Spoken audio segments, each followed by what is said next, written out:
Continuing coverage of Sycamore spring football here on GoSycamores.com. We welcome you back. I'm Luke Martin, joined now by one of the main coaches on the offensive side, on the offensive line. It's Darrell Funk. Coach Funk, it's great to meet you and have you here in Terre Haute. The excitement building in spring ball. How are you feeling this time of year? Doing great. It's always good to get back on the field, starting spring ball and starting fall. It doesn't matter. When you get on the field, that's what you coach for. All the other things you do when you coach are part of it, but getting out on the field with these kids and teaching the game, that's what it's all about. For you, I know the players really talk about it's a learning process and getting to know you and getting to know this new staff.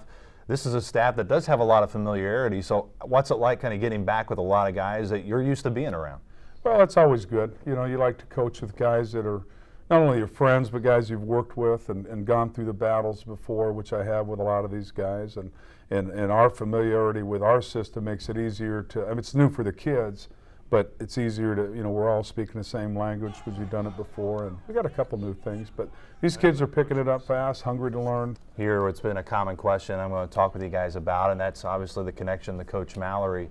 What stood out about Coach Mallory and why you wanted to join his staff? Well, when we started working together in 2011, it became, and I knew the family name and different things that I'd never met him, but this, it didn't take long to figure out after a day or two, a week or two, whatever, the quality of a human being he is first, family man, and then him as a football coach. It's fun to join him in this role after being an assistant alongside. I know one of the unique circumstances, too, is you get to work with your son, Tyler, here on the staff. What's it mean to have him along that's the awesome. ride? That's awesome. Probably makes for some long days for him at times, but no, I'm kidding. But no, that's a unbelievable thing, and I knew it would be when I agreed to come here and everything, and he was already on staff. But actually being out on the field next to him yesterday, coaching, and of course he coaches the tight ends, I coach the O-line, so we're real closely intertwined with what we're doing, but it was a lot of fun. Do you see a lot of yourself in your son when you're out there on the field?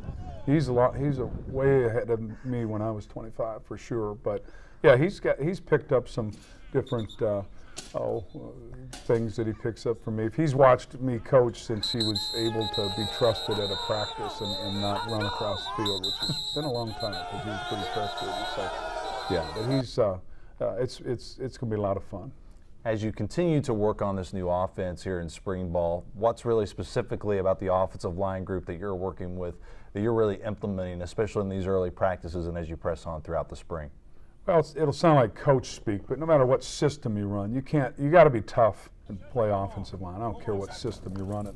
And if there's a system that wasn't a requirement of them, I've never been a part of that. So starting off with playing tough, playing hard, playing physical, learning the system. These kids have been told that they know it's a lot of new stuff. We're going to make some mistakes, but we're going to make them go in full speed, and we're going to play with a toughness and a level of physicality that's going, and then we'll build the offense around that. Because sometimes I've been in a deal where you taught so much of the techniques and all the different plays, and then you said, now let's get tough and play hard. It doesn't work that way. You start off, hey, you go 100 miles an hour. If you go the wrong way, fine, go knock that guy down.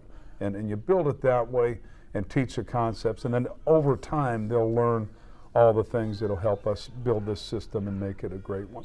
One of the popular phrases or words I have used from your players already so far has been discipline and little things. Why are both of those things really important? And you kind of already hinted at it, making the guys tough. You can't just start all of a sudden in the fall.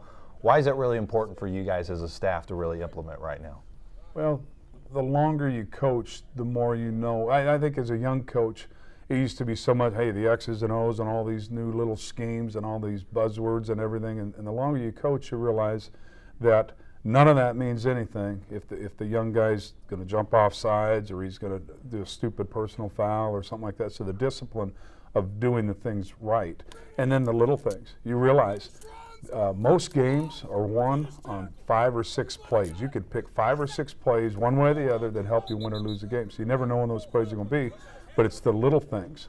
Football is a game of inches. That's not my quote. That's been around a long time, but it is. And the little things, the difference between being 1 foot over here and getting great contact on a linebacker or making a play on a ball or whatever the position, those little things are important. And if you everything you do on a daily basis, whether it's in the weight room or running in the summer or in the film room, learning the little things make you a better player, and that's what we're trying to instill in these kids. And that's what makes it fun about spring ball. Coach Funk, we appreciate the time. We know you and the Thank staff you. are running around, and thanks for spending a few moments with us. Absolutely. For Coach Darrell Funk, I am Luke Martin. You've been watching GoSycamores.com.